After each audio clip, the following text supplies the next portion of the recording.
Hey everybody, this is Pastor Green here. I had a lady recently ask me about a story in the Bible and why it was so relevant. And so the story goes that Jesus gets done feeding the 5,000. By the way, I think this is Matthew right around 12, 13, 14, 15. So I think it's in 11 or 14 or something. I can't remember. But Jesus gets done feeding the 5,000 and he says, I'm going to go off and pray. And then I want you guys to go take this boat across the river to this city. And it's like a 3.5 mile journey. He says, I'm gonna meet you guys there.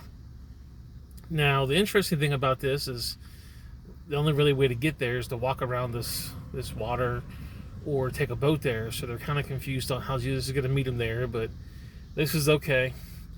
And obviously, if you read the Bible, they don't do very good. A lot of bad things happen when they get in boats. So, anyways, they go over there, and then they end up in the evening. They end up running into a storm. It's a really, really bad storm, and they battle the storm all night long. And then the Bible says that before it was dawn, the disciples saw this figure walking on the water, and they thought it might be a ghost. They wasn't exactly quite sure what it was.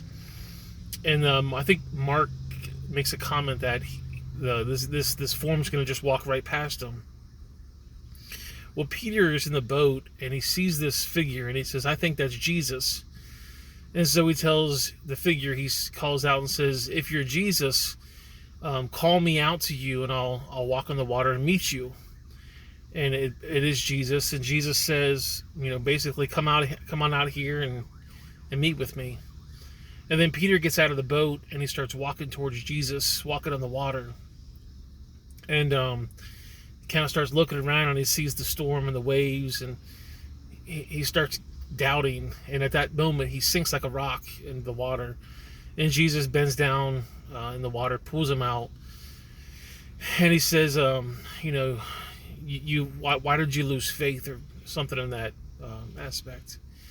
And they get in the boat and they go back to the other area. But the relevance of the story is that sometimes when Jesus tells you to go somewhere, he knows there's going to be a storm there, but he tells you to go anyways.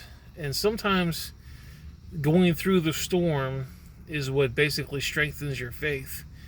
Number two is Jesus watched them this whole time in this storm, watched them struggle, and he didn't help them because he knew they were going to be fine at the end. Sometimes if you're going through a storm, you might struggle, but just know that you're being watched and you're being protected and everything's fine.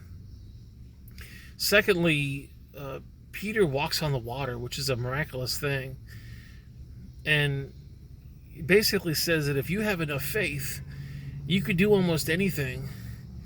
And thirdly, why was it that only Peter walked on the water?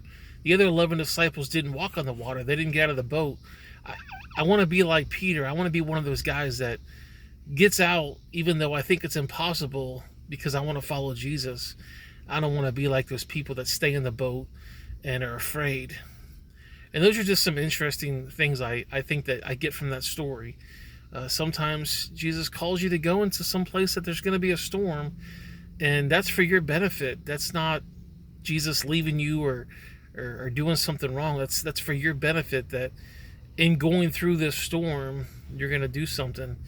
And sometimes being a Christian's hard, but at the end result is you get to spend eternity in heaven. And I think that's pretty amazing. And I don't want to be one of the guys that sits in the boat scared.